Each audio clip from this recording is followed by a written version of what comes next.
After Jesus had said this, he went on ahead, going up to Jerusalem. As he approached Bethphage and Bethany at the hill called the Mount of Olives, he sent 2 of his disciples, saying to them, "Go to the village ahead of you, and as you enter it, you will find a colt tied there, which no one has ever ridden. Untie it and bring it here. If anyone asks you, 'Why are you untying it?' say, 'The Lord needs it.'" Those who were sent ahead went and found it just as he had told them. As they were untying the colt, its owners asked them, "Why are you untying the colt?" They replied, "The Lord needs it." They brought it to Jesus, threw their cloaks on the colt, and put Jesus on it. As he went along, people spread their cloaks on the road.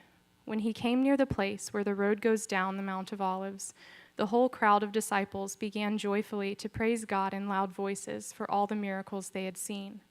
"Blessed is the King who comes in the name of the Lord. Peace in heaven and glory in the highest." Some of the Pharisees in the crowd said to Jesus, "Teacher, rebuke your disciples." "I tell you," he replied, "if they keep quiet, the stones will cry out."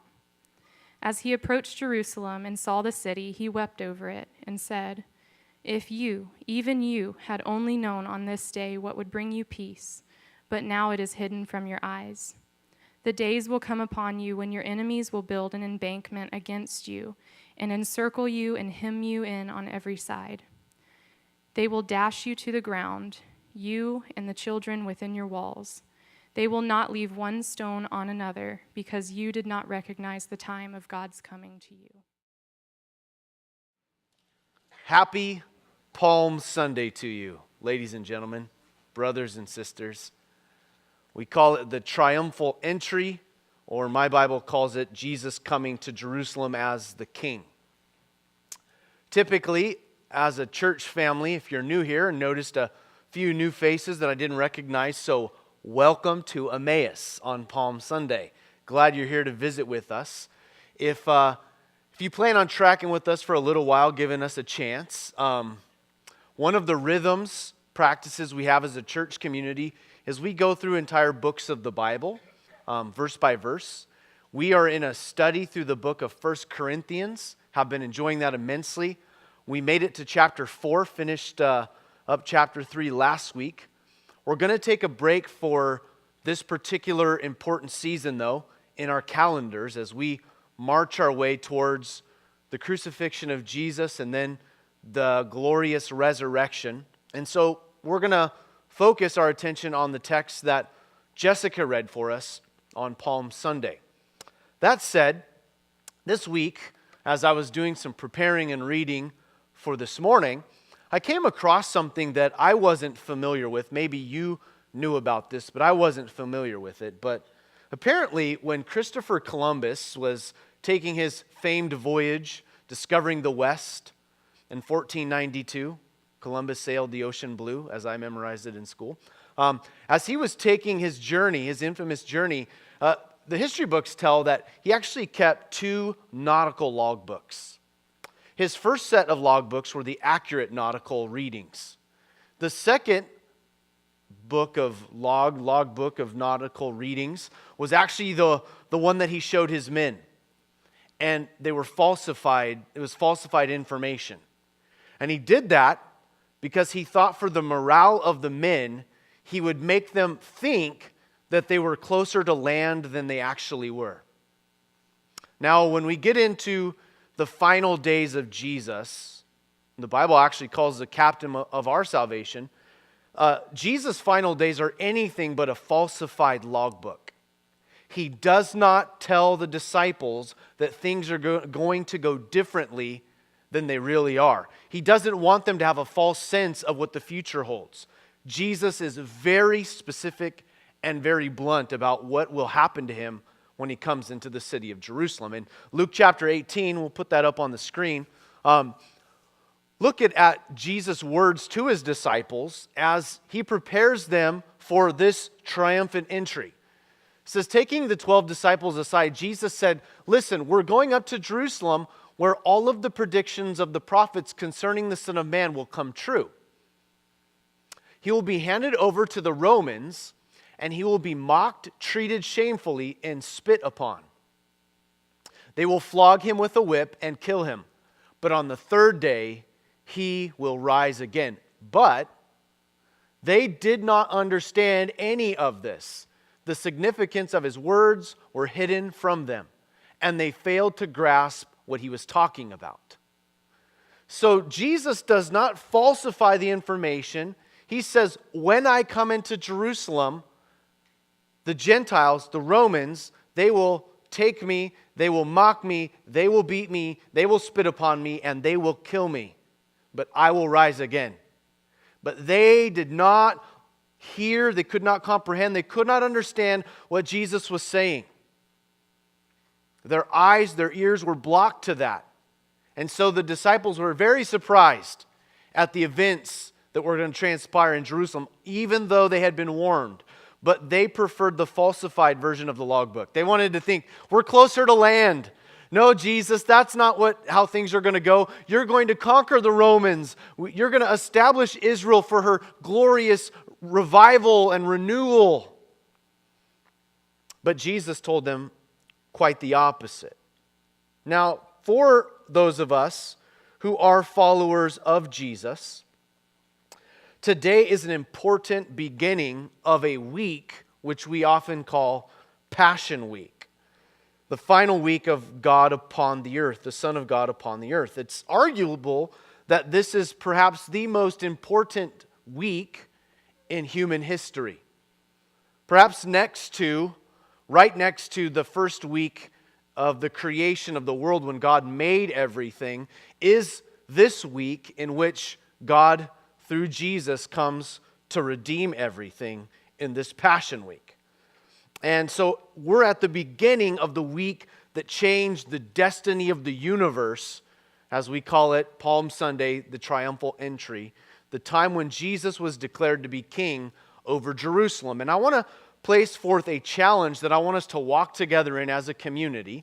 And if you do not have a city account, then please go to the city through our Emmaus portal. You can go to our website and log in to the city. And for this week, we are going to be journeying together for every single one of the significant events that took place from this day until next Sunday, when we all gather again with a very different spirit, a resurrection spirit. But we're going to spend time as a community, and I will be putting something on Facebook, if you're a friend of mine on Facebook, which, not all of you are, or if you want another platform, the city, and we're just going to journey together and walk together through each day, and there will be passages to read, some thoughts to think about, and then an invitation for you to step in and lean into each day.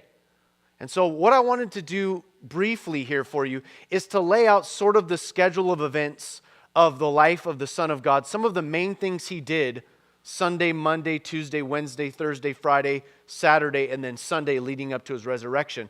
So take note of these things. If you're someone who likes to take notes, I would take note of these things, because this is the journey that we're all walking together as a community and followers of Jesus. So on Sunday, of course, as we're studying right now, the first event that's of significance that sort of marks the beginning of Passion Week is this triumphant entry into Jerusalem. But then tomorrow, Monday morning, throughout the day Monday, the events of Monday are going to be Jesus cursing the fruitless fig tree and his cleansing of the temple. Two very interesting events that I want to have you lean into and think about the significance of: the fig tree representing Israel, Jesus cursing the fig tree, and then his cleansing of the temple on Monday. And then Tuesday, Jesus has this famous rebuke, and you can read it in Matthew 23, of the Pharisees and religious leaders, where repeatedly he'll say, "Woe to you, woe to you." He basically rebukes the dead religious system in the temple on Tuesday, and then he gives his very famous Olivet Discourse, talking about the end of all time, the end of Jerusalem, but then leading into the end of all time, when God will return and Jesus will return and make things right. So very important things on Tuesday. And then Wednesday of this week, as we refer back, Wednesday is often referred to by the more liturgical churches as Holy Wednesday. And it was here on this day in the last week of Jesus that Jesus was visiting Bethany at the house of Simon, who was a leper. And that famous act of worship where that woman, unnamed in some of the Gospels, comes in with that expensive spikenard and anoints Jesus' body for burial on Wednesday for preparation for what was about to come. And then Thursday, and as we head into Thursday, you might recognize this if you grew up in a more liturgical, Catholic, Lutheran church. This is often called Maundy Thursday.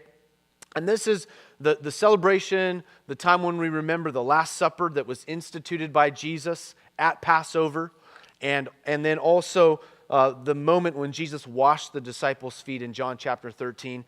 I have some things I want to talk about on the city, and I'd be interested in some of your feedback about Maundy Thursday and a way that perhaps as a people we can respond to that day, some things we can do. And then Friday, of course, we'll be gathering together to remember the crucifixion, the trial and crucifixion of Jesus Christ. If you're getting a little confused right now, I do want to mention something to you who are new to the Bible. One of the things that is significant to know about the Jewish time frames is that their day began at sunset.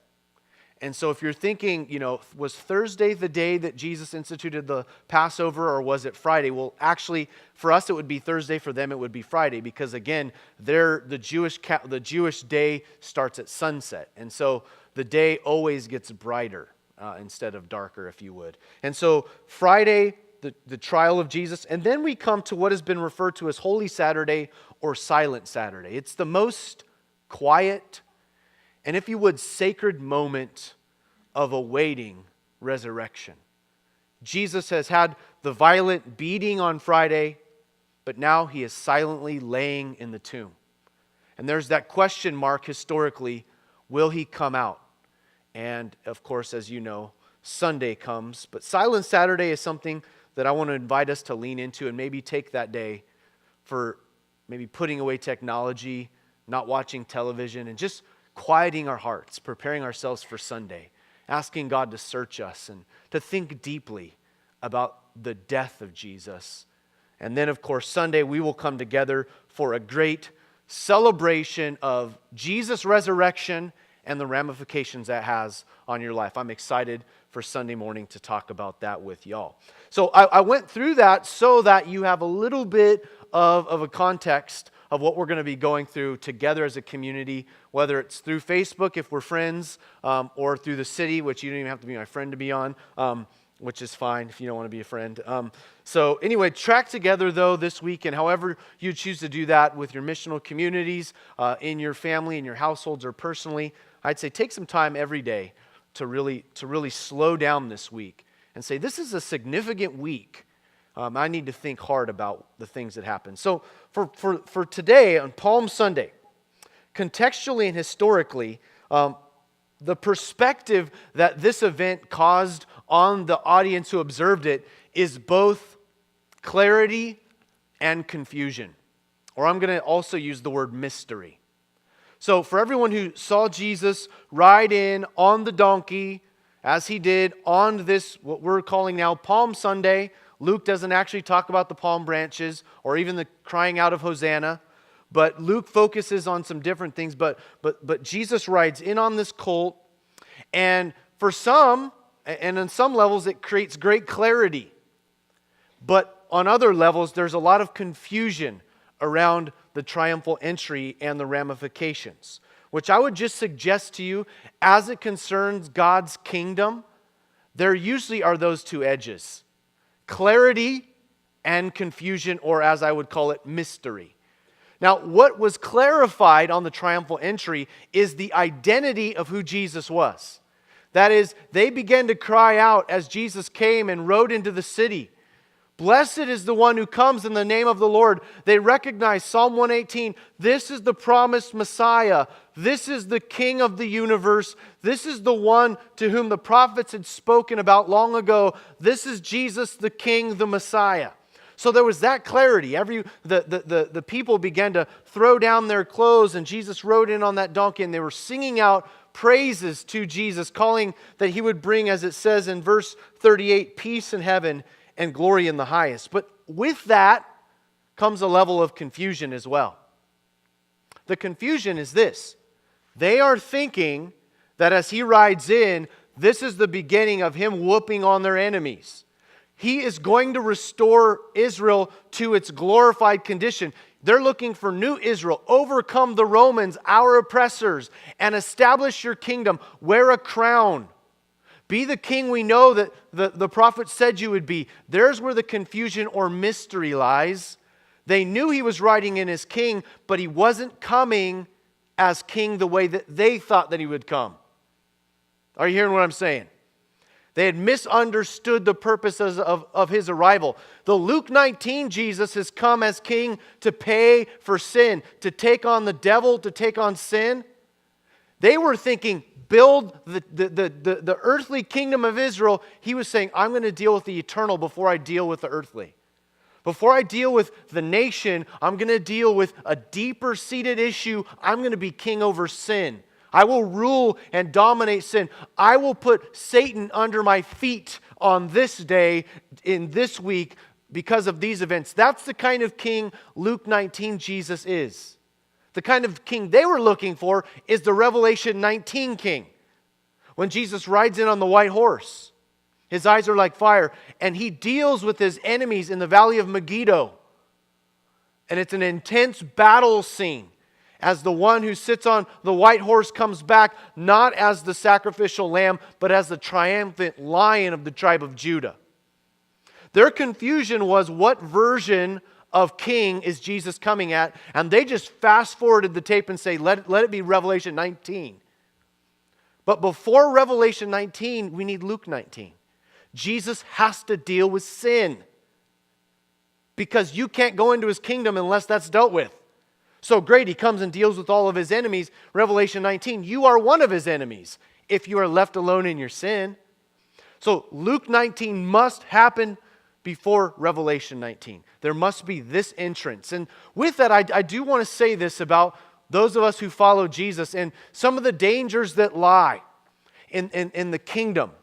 One of the dangers I think that can often be a part of kingdom reality is that in some levels there's great clarity, like God makes himself known to you through the person of Jesus. But if also we're not careful, confusion can come in. Clarity is great. We recognize him as king, but confusion can be very destructive. Especially if you start not trusting God, not believing in God, because things are going to turn from Luke 19 to the time where they crucify him. They were saying, this is the king. Blessed is the one who comes in the name of the Lord. And not long from now, from Sunday to Friday, they are going to kill God. And their city will be destroyed. Jesus weeps over the destruction that's coming for a people who allowed their confusion to lead to destruction. For followers of Jesus, there's a difference between confusion and mystery. Are the ways of God known to all of us in every way? No, they're not. Isaiah 55 says his ways are higher than our ways. His thoughts are higher than our thoughts. As high as the heavens are above the earth, so God's ways are higher than ours. There are things that God has done to give us clarity, but there is still mystery. And the difference in your life between confusion and mystery is this. The confused person stops following Jesus because they say something to the effect of, about the ways of God. I don't understand the ways of God, therefore I don't know if he can be trusted, and I'm not sure if he's good. Especially when your life gets confusing. When Jesus doesn't do and behave like you thought he should. Suddenly, confusion that leads to destruction starts to set in the soul. Mystery, though, for a follower of Jesus, says the exact same thing with a different result. Mystery says this: I don't understand the ways of God, but I trust his character and nature. And I know that he is good. So somehow, even though I don't understand all of his ways, I know that God is good. Even when I can't explain to you why these things are happening. Several years back, was considering praying about an opportunity to serve at a beautiful ranch in the Pacific Northwest, a place actually that serves fatherless children and broken families. And so the opportunity to maybe come on staff and work in this environment on this beautiful horse ranch, all this acreage out in the Pacific Northwest with these troubled kids with no fathers and broken families.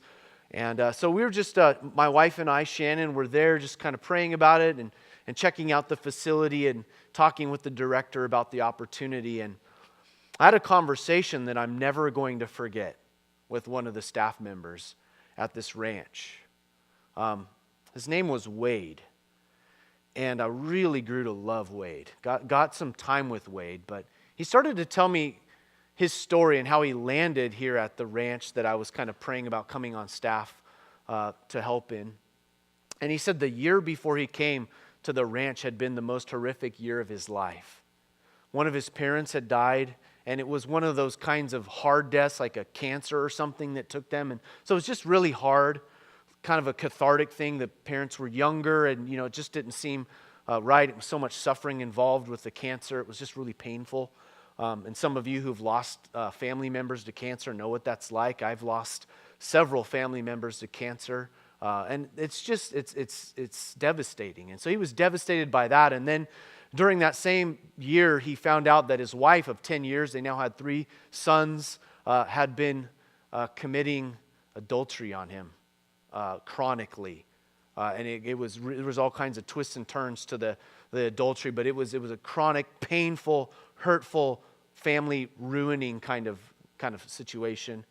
And then he said, and then he goes, and then one Sunday morning, Brian, I was at his home church in Southern California, and his pastor was preaching, relatively young pastor, and while he was preaching, he had his brain aneurysm rupture while he was preaching, and he got rushed out right in the middle of a sermon and died hours later. And so all of this had sort of mounted on this guy, and he was in this tailspin of suffering and confusion and mystery about the ways of God, and is God good? And he told me in line I'll never forget. He said, Brian, during that period, and he was still going through the throes of it, but he had come out of the valley of the shadow of death in lots of ways. He said, during the darkest and lowest of that valley for me, I never stopped believing there was a God, but I started not believing that He was good. And he knew how destructive his life could turn out to be if he stopped believing in the goodness of God. And so he was on this journey, and I got to be a part of that horrible, beautiful journey of someone who sees the worst and still wants to somehow see the goodness of God in the land of the living.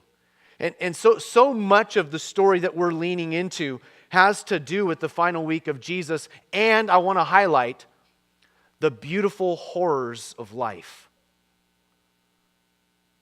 Beautiful, horrific things that happen. The Passion Week, this week in human history, was horrific. They rejected and killed God. It's horrific, and yet it's beautiful because there was a redemptive plan in play. Underneath the surface, rumbling underneath, was goodness, was God's victory, was God's resurrection, which cannot be forgotten in the midst of all the beautiful horrors of life. And what I want to focus on for this Triumphal Entry Sunday, this Palm Sunday, are really just a couple of things with this theme. And that is simply the character of Jesus in the midst of life's beautiful horrors. How did Jesus come into Jerusalem?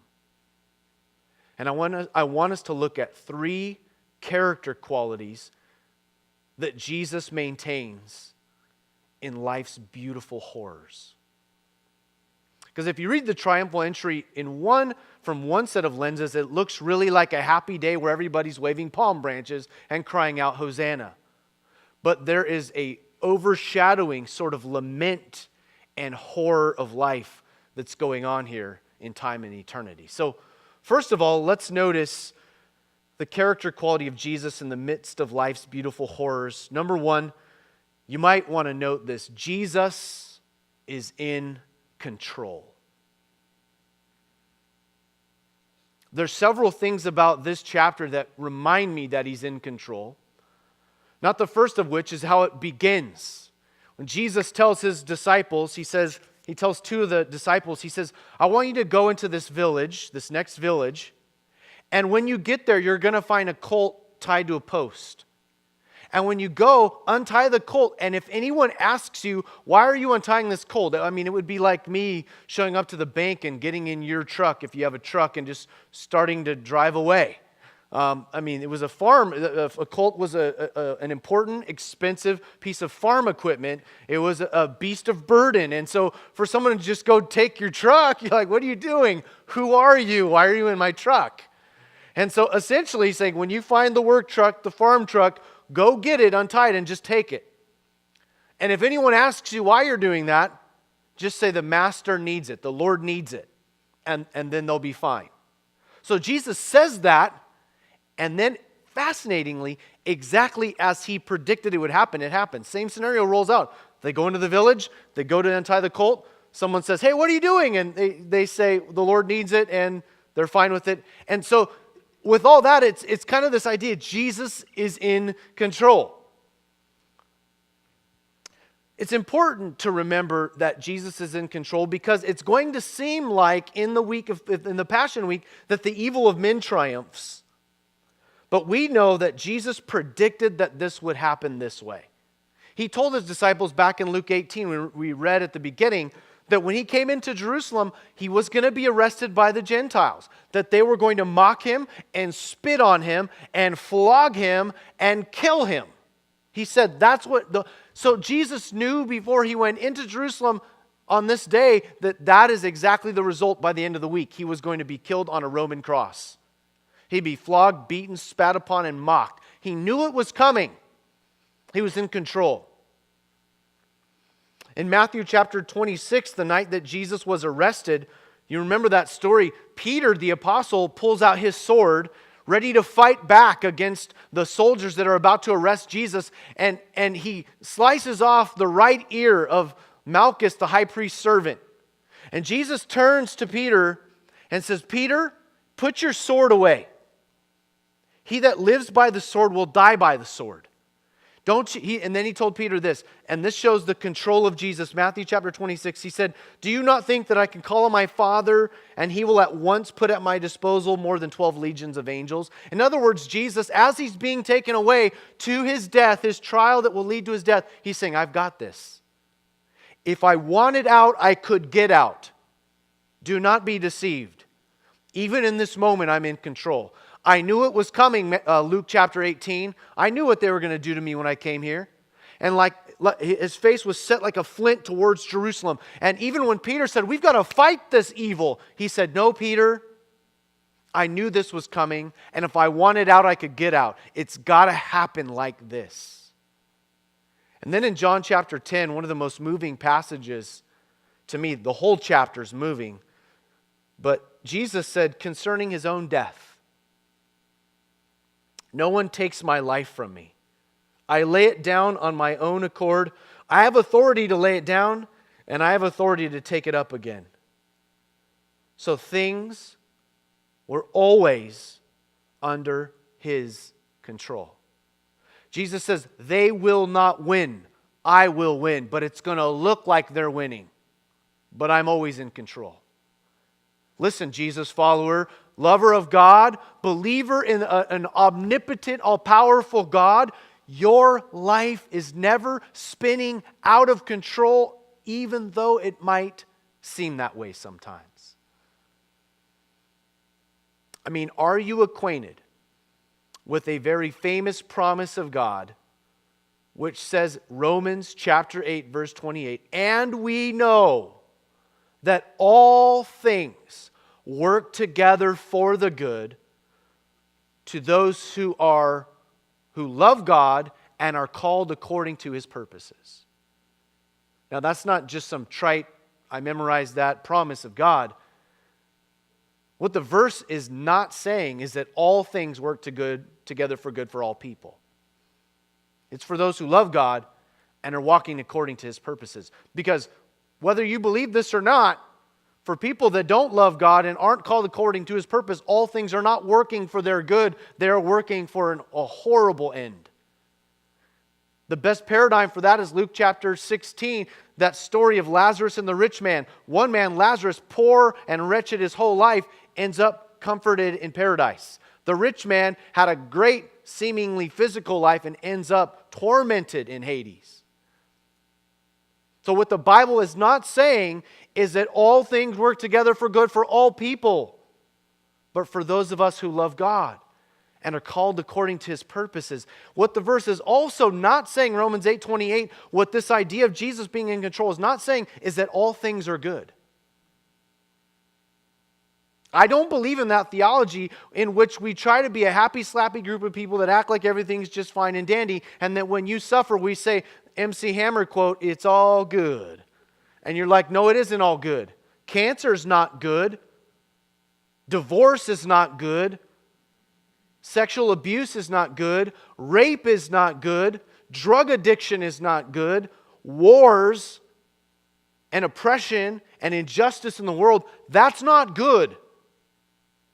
What the Bible is saying and what Jesus is saying is, I work it for good. I had a buddy, he calls this judo theology. For those of you guys who are into the martial arts, apparently judo is based on using someone's own body weight against them. And so when someone comes at you, you'll pull them that direction and allow their momentum to basically work to your own advantages. Did God cause the cancer? I would say no, He did not. In a fallen, broken world where Satan has been given reign, he's causing all kinds of trouble. Is God powerless against cancer? No, He's not. He's working things for good. And I won't be so naive to tell you in the middle of your suffering how God is going to use this for good. I've been around enough people who've suffered. Being a pastor for most of my adult life, I've sat with people on their proverbial Job's dunghill and just watched their life in ruin and devastation. And the last thing that person sitting on the dunghill wants is me to tell them how their suffering is going to turn for good. Like I know. All I can say is, I know the Lord's in control. And I know that might seem hollow right now. And I'm not even going to tell you what sort and form the good is going to come. But good will come of this because God is good. And He can use the momentum of evil and work it for His own purposes. He's not the author of that evil, but He is God over all evil. Amen? He is God over every evil. And so He can turn things that look like they're spinning out of control. And this can't be God's plan. And God would say, watch. I will be telling a story. I'll be moving forces and what you would call evil, and I'll be using it for good. I'm not saying that's good. I'm saying I'm good. And I'll use even the worst scenario you've experienced in your life. I mean, I've talked to a lot of you, and I know there have been some devastating life experiences in this building right now. And I'm not telling you that what happened to you is good. I'm telling you, like some of you have told me, Brian, it's worked for good. I wouldn't wish it on anybody. It shouldn't have happened. It was wrong, plain out, flat out evil. But God is bigger than even the evil that seems to triumph in our day. Amen? And so in this, we see the control that Jesus has over all things, and it brings me great comfort. As Jesus enters, though, I also want us to recognize the darker side of the story, and that is that Jesus, when He came in, He comes in grief. Everyone but Jesus was actually deceived by these circumstances. They were all like, everything is awesome. You know, they just were like excited. At least the crowd and the disciples, they thought, Jesus is going to establish His throne. They were laying down their clothes. And in that day, I mean, most of the people that were probably welcoming Jesus in only had one change of clothes. So to take your only pair of clothes and put them on the ground in the dust and say, King, you ride over this. It's like rolling out the red carpet, essentially saying, I am laying down my whole self before you as king. So it's a big deal going on here. And they were saying, He's going to save us. They cried out in another gospel, Hosanna, save now. Do it today. They were all confused. The religious leaders were confused. They came to Jesus and said, tell them to stop this. Tell your disciples to stop saying that you're someone that you're not. Tell them to quit saying that you're the Messiah when you're not. And he said, if they stop, even these rocks will cry out. Everyone was confused about that event. Jesus is the only one who acted properly on Palm Sunday. And what did he do? He wept. Why did Jesus weep? On a day when everyone else was all happy, slappy, everything is awesome, it's all good. Because he saw things that they did not see. Look down back at the text. Verse 41, as he approached Jerusalem and saw the city, he wept over it and said, if you, even you, had only known this day what would bring you peace, but now it is hidden from your eyes. The days will come upon you when your enemies will build an embankment against you and encircle you and hem you in on every side. They will dash you to the ground, and you and the children within your walls. They will not leave one stone on another because you did not recognize the time of God's coming to you. That's not a side of the triumphal entry that we think about. When I think triumphal entry, I think of this really happy scene with palm branches. They're just waving flags. The president is here. He's our deliverer. This is the new awesome king.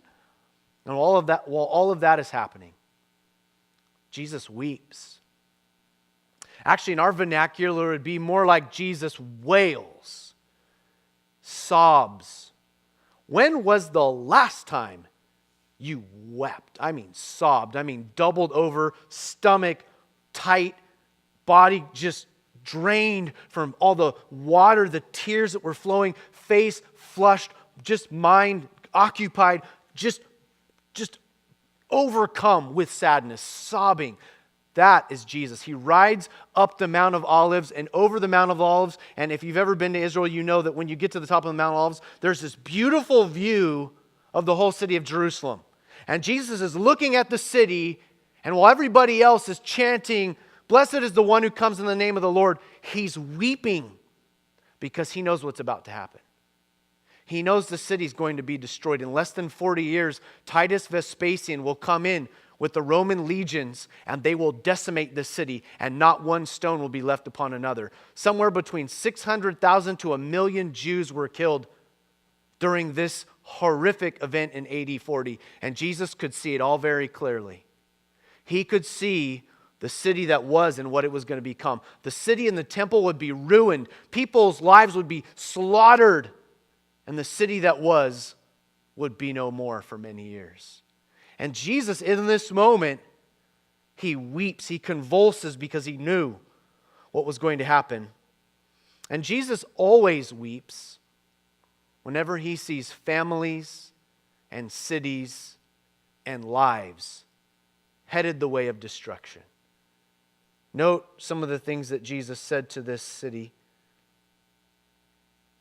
If you had only known, verse 42, on this day, what would bring you peace, but now it's hidden from your eyes.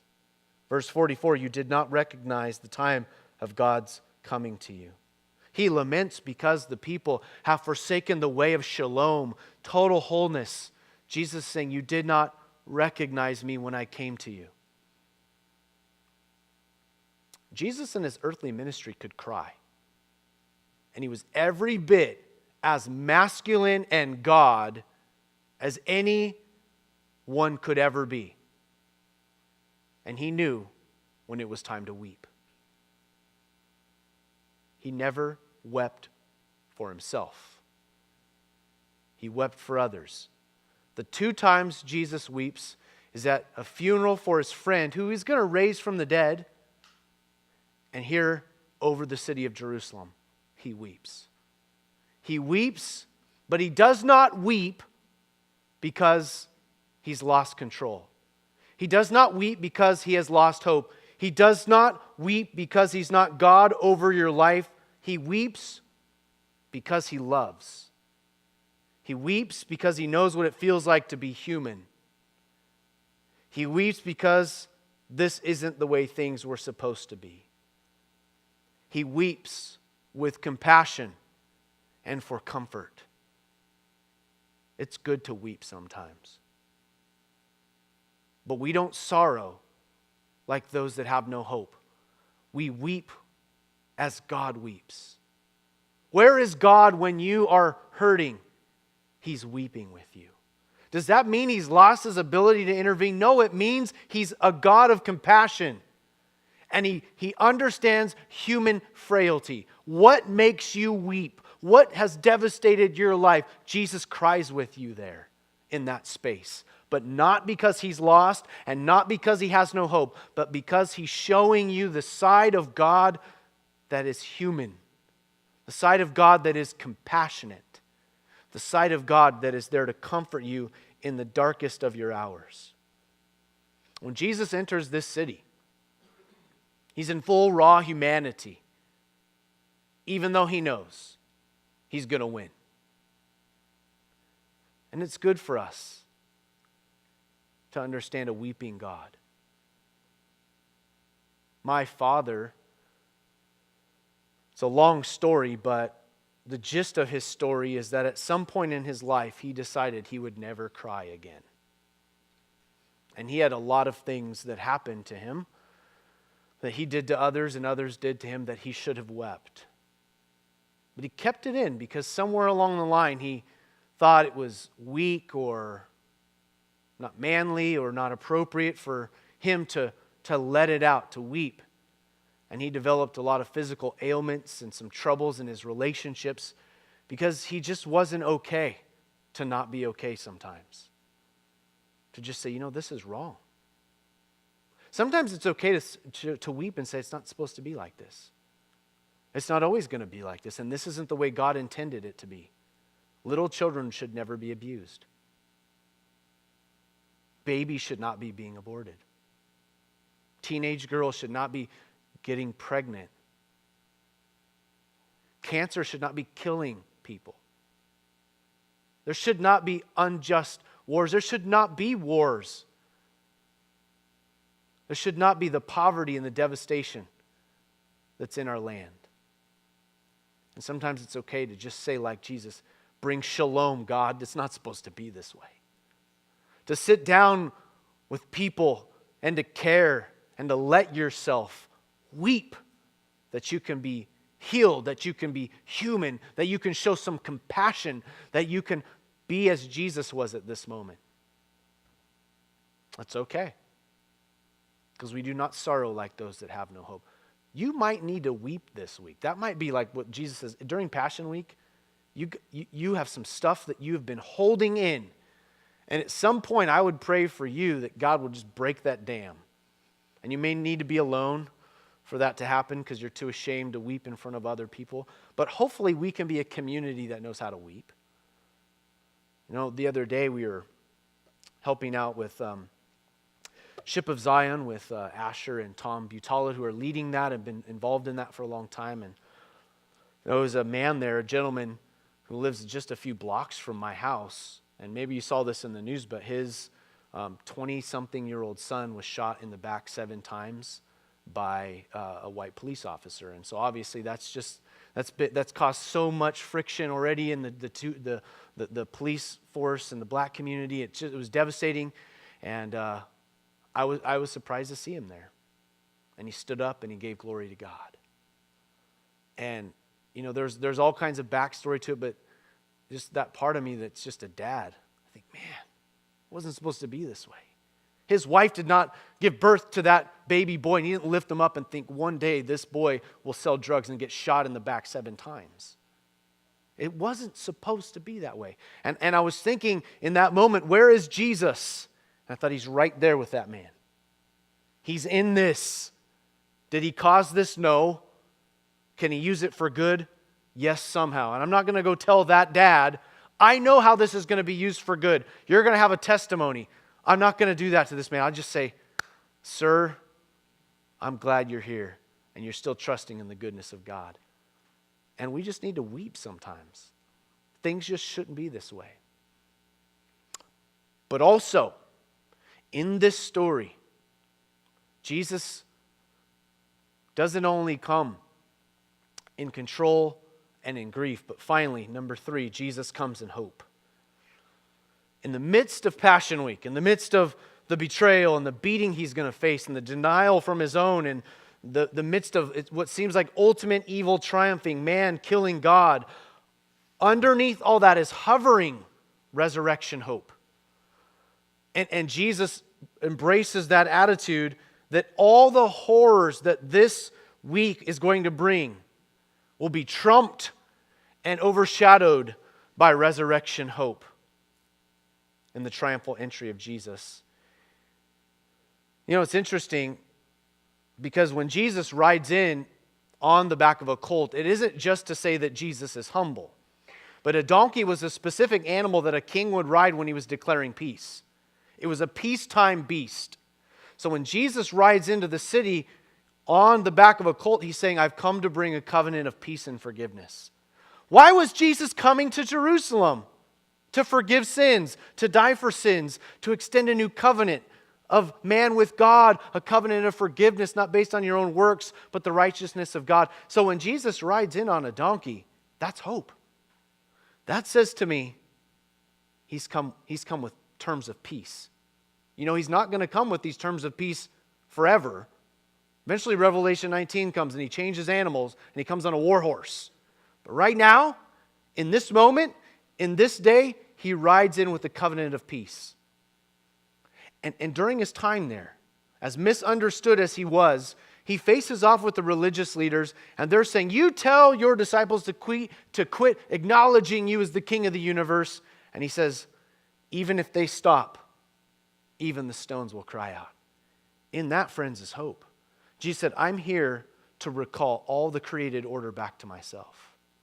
I'm here to restore and renew the created order because not only human life, but animal life and plant life and even apparently rock life is submitted to the worship and the renown of Jesus. And Jesus is saying, this is my world and it will praise me even if the people with the will to do it won't. Even if free-willed humans shut their mouth, rocks will cry. Creation will groan out because it praises the one who made it. And listen to Romans chapter 8, verse 21. When Jesus comes to redeem all things, Paul writes, the creation itself will be liberated from its bondage to decay and brought into freedom and glory of the children of God. I'm looking forward to the day when the sea and the mountain and the tree and the serpent and the lion and the lamb and the wolf and all of God's beautiful created order is renewed back to himself. And we go, that's redemption hope. That's resurrection hope. Because God is coming to renew all things to do something entirely new. Amen? Friends, that's hope. That's the hope of the triumphal entry that Jesus brings in. And so Jesus enters Jerusalem on this day over 2,000 years ago as he begins his final march in his final week towards the cross. And I want to challenge you with this. This week, slow down. Turn off your devices. And really spend some time every day thinking about what Jesus was doing on that day. The conversations he was having, the crowd he had surrounded himself with, the good things he was doing, the judgment he was passing. And let this Passion Week be a really good build-up to Resurrection Sunday. Don't just show up Sunday not ready. Let it build in your soul. And so I want to leave you with a couple of questions as we go from this Sunday to next Sunday for you to be thinking about, marinating on, and maybe even discussing at your missional community with your Bible study groups, something for you to think about in yourself. So here are the two questions that I want to have us think about, and they'll be posted on the city for us. Question number one, what is the significance of Jesus' activities on this day of his final week? So really lean into that and ask yourself that question. What significance is there in this day in the activities? And then number two, in light of that, how should we respond to him? And I'm suggesting there should be some sort of heart response every day to say, God, there's something about this that you are calling me to respond to. This morning, we are going to respond to the triumphal entry by humbling our lives, humbling ourselves, and recognizing once again that today Jesus is in control. But even that doesn't trump the fact that he also comes near to us in our grief and our sadness, and he brings hope. And I don't know how all of those things work together, but he's God. He's so complex that he can in one moment show his control, in the next show his human grief with you and sit with you in your pain, and then he can give you hope all together. And so our job is to simply on this day just go, Jesus, we're going to humble ourselves before you. And we're going to do it by song, and we're going to do it by communion. Two places where we get to submit ourselves to what Jesus accomplished for us this week. And so we're going to pray, and then the group's going to come up and lead us in some worship, and then I'm going to invite you to the communion table, and then we'll reconvene after we've all got communion in, and we're going to pray together. Father,